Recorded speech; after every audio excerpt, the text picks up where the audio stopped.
Alexandre o Grande, rei da Macedônia, passa da Europa para a Ásia e destrói o império dos persas. Quando se julga que vai destruir Jerusalém, ele perdoa os judeus e trata-os favoravelmente.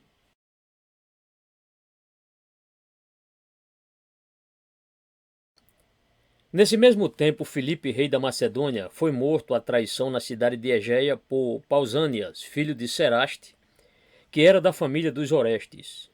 Alexandre o Grande, seu filho, sucedeu-o, e passando o estreito do Helesponto, entrou na Ásia e venceu numa grande batalha perto do rio Grânico, os que comandavam o exército de Dário. Conquistou em seguida a Lídia e a Jônia, e atravessando a Cária, entrou na Panfilha. No entanto, os mais ilustres de Jerusalém não podiam tolerar que Manassés, irmão de Jado, sumo sacerdote, tivesse desposado uma estrangeira, porque isso violava as leis referentes aos casamentos e estabelecia uma mistura profana com nações idólatras. Além disso, fora exatamente essa a causa do cativeiro e de tantos males que haviam sofrido. Assim, eles insistiam em que Manassés ou despedisse a sua mulher ou não servisse mais no altar. Jado, forçado pelas queixas dos outros, fez valer essa proibição. Manassés então procurou Sanabalete, seu sogro, e disse-lhe que, ainda que amasse extremamente a sua mulher, o sacerdócio era uma tão grande honra entre os seus nacionais que ele não podia privar-se dela. Sanabalete respondeu-lhe que, se ele conservasse consigo sua filha, não somente o faria desfrutar aquela honra, mas obteria para ele o cargo de sumo sacerdote e príncipe da Judéia, e conseguiria do rei Dario o consentimento para construir um templo semelhante ao de Jerusalém sobre o Monte Gerizim, que é o mais alto da região e situa-se em Samaria. Sanabalete era então muito idoso, porém Manassés não deixou de sentir o efeito de suas promessas pelo favor de Dario. Assim, estabeleceu-se em Samaria, e vários outros sacerdotes e judeus que também haviam contraído semelhantes matrimônios uniram-se a ele. Sanabalete, secundando a ambição do genro, deu-lhe dinheiro, casas e terras.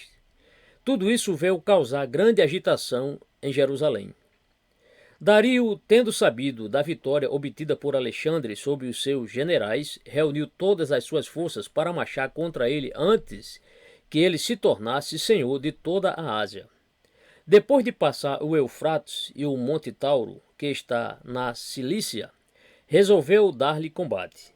Quando Sanabalete viu que ele se aproximava de Jerusalém, disse a Manassés que cumpriria a sua promessa logo que Dario tivesse vencido Alexandre, pois tanto ele quanto os povos da Ásia duvidavam que os macedônios, sendo em tão pequeno número, ousassem combater o formidável exército dos persas. Os fatos, no entanto, mostraram o contrário. A batalha travou-se e Dario foi vencido com graves perdas. Sua mãe, sua mulher e seus filhos foram feitos prisioneiros e ele foi obrigado a fugir para a Pérsia. Alexandre, depois da vitória, chegou à Síria, tomou Damasco, apoderou-se de Sidom e sitiou Tiro. Durante o tempo em que esteve empenhado nessa empresa, escreveu a Jado, sumo sacerdote dos judeus, pedindo-lhe três coisas: auxílio, comércio livre com seu exército e a mesma assistência dispensada a Dario. Se o fizesse, garantia-lhe que não teria motivo para se arrepender de ter preferido a sua amizade à de Dario.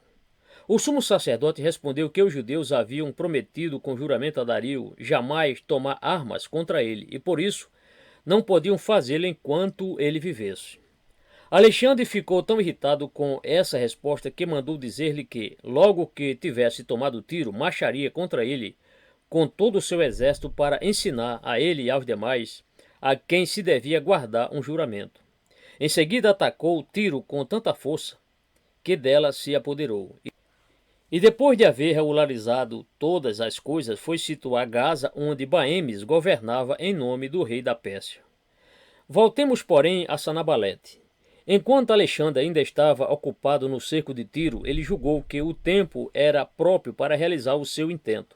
Assim abandonou o partido de Dario e levou 8.000 homens a Alexandre. O grande príncipe recebeu muito bem. Sanabalete disse-lhe então que tinha um genro de nome Manassés, irmão do sumo sacerdote dos judeus, que vários daquela nação se haviam juntado a ele pelo afeto que lhes tinha e que desejava construir um templo próximo de Samaria, sendo que o rei poderia disso tirar grande vantagem, porque assim dividiria as forças dos judeus e impediria que aquela nação pudesse se revoltar por inteiro e causar-lhe dificuldades, tal como fizeram os antepassados deles aos reis da Síria. Alexandre consentiu neste pedido, ordenou que se trabalhasse com incrível diligência na construção do templo e constituiu Manassés sumo sacerdote. Sanabalete sentiu grande alegria por ter granjeado tão grande honra aos filhos que ele teria de sua filha. Ele morreu depois de passar 7 meses junto de Alexandre no cerco de Tiro e 2 no de Gaza. O ilustre conquistador, depois que tomou essa última cidade, avançou para Jerusalém.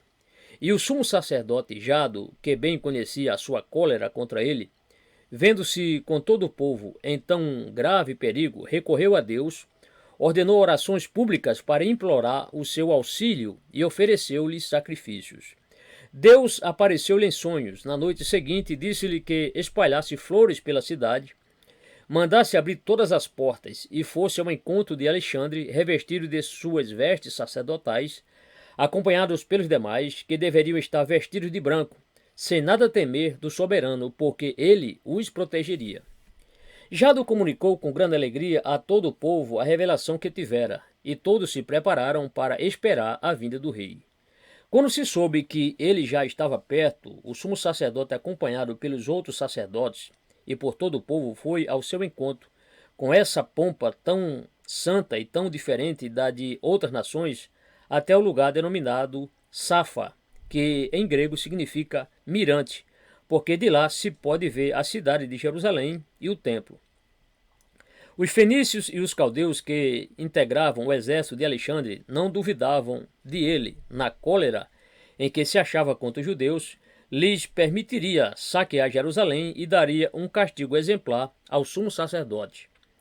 Mas aconteceu justamente o contrário, pois o soberano apenas viu aquela grande multidão de homens vestidos de branco e os sacerdotes revestidos com os seus paramentos de linho, e o sumo sacerdote com seu éfode de cor azul adornado de ouro e com a tiara sobre a cabeça, que continha uma lâmina de ouro sobre a qual estava escrito o nome de Deus, aproximou-se sozinho dele, adorou aquele augusto nome e saudou o sumo sacerdote, ao qual ninguém ainda havia saudado.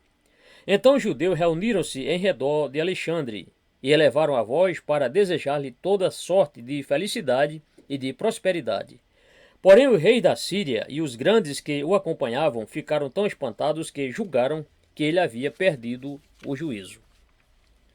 Parmênio, que desfrutava grande prestígio, perguntou-lhe como ele, que era adorado em todo o mundo, adorava o sumo sacerdote dos judeus. Respondeu Alexandre: não é a ele, ao sumo sacerdote que adoro, mas ao Deus de quem ele é o ministro. Pois quando eu estava ainda na Macedônia e imaginava como poderia conquistar a Ásia, ele me apareceu em sonhos com estas mesmas vestes e exortou-me a nada temer. Disse-me que passasse corajosamente o estreito do Helesponto e garantiu que Deus estaria à frente de meu exército e me faria conquistar o império dos persas. Eis porque jamais, tendo visto antes alguém revestido de traje semelhante a esses, com que ele me apareceu em sonho, não posso duvidar de que tenha sido por ordem de Deus que empreendi esta guerra, e assim vencerei Dario, destruirei o império dos persas, e todas as coisas suceder-me-ão, segundo os meus desejos. Alexandre, depois de assim responder a Parmênio, abraçou o sumo sacerdote e os outros sacerdotes, caminhou no meio deles até Jerusalém, subiu ao templo e ofereceu sacrifícios a Deus da maneira como o sumo sacerdote lhe disse para fazer. O sumo sacerdote mostrou-lhe em seguida o livro de Daniel, no qual estava escrito que um príncipe grego destruiria o império dos persas, e disse-lhe que não duvidava de que era dele que a profecia fazia menção. Alexandre ficou muito contente. No dia seguinte mandou reunir o povo e ordenou que dissessem que favores desejavam receber dele. O sumo sacerdote respondeu que eles suplicavam permissão para viver segundo as suas leis e as de seus antepassados, e isenção no 7º ano do tributo que lhe pagariam nos outros anos. Ele concordou. E tendo eles também impedido que os judeus que moravam na Babilônia e na Média desfrutassem os mesmos favores, ele o prometeu com grande bondade, e disse que se alguém desejasse servir em seus exércitos, ele permitiria a tal pessoa viver segundo a sua religião e observar todos os seus costumes. Vários então alistaram-se. Esse grande príncipe, depois de agir desse modo em Jerusalém, passou às cidades vizinhas, que lhe abriram as portas. Os samaritanos, cuja capital então era Siquém, situada sobre o monte Gerizim e habitada por judeus desertores de sua nação, vendo que o conquistador tratara com bondade os de Jerusalém, resolveram dizer-lhe que também eram judeus. Pois, como dissemos há pouco, eles não nos reconhecem por compatriotas quando as coisas vão mal para nós, e então falam a verdade. Mas quando a sorte nos é propícia, eles procuram provar que têm a mesma origem, que são do nosso sangue, como descendente de José, por Manassés e Efraim, seus filhos. Assim, logo que Alexandre saiu de Jerusalém, eles foram acompanhados pelos soldados que Sanabalete lhes havia mandado à presença do soberano com grande aparato e demonstrações de alegria para pedir-lhes que fosse à sua cidade e honrasse o seu templo com a sua presença. Ele prometeu fazê-lo na volta. Quanto a um pedido para que também lhes perdoasse no 7º ano os tributos, porque eles não semeavam a terra nessa ocasião, ele perguntou de que nação eles eram. Responderam que eram hebreus, mas que os sidônios os chamavam de siquemitas. Ele perguntou-lhes então se eram judeus. Eles responderam que não, e então ele lhes disse: Eu concedi esse favor somente aos judeus, mas vou me informar desse assunto quando voltar, e depois que souber de tudo detalhadamente, farei o que for mais justo.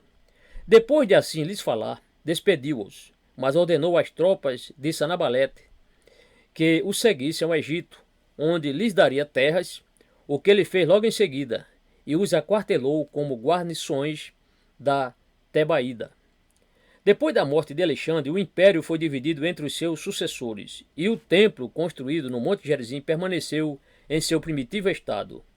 Os judeus que moravam em Jerusalém e pecavam contra a fé, quer comendo alimentos proibidos, quer não observando o sábado ou coisa semelhante, refugiavam-se entre os siquemitas, alegando que haviam sido injustiçados. Já do sumo sacerdote morreu nessa época, e Onias, seu filho, sucedeu-o.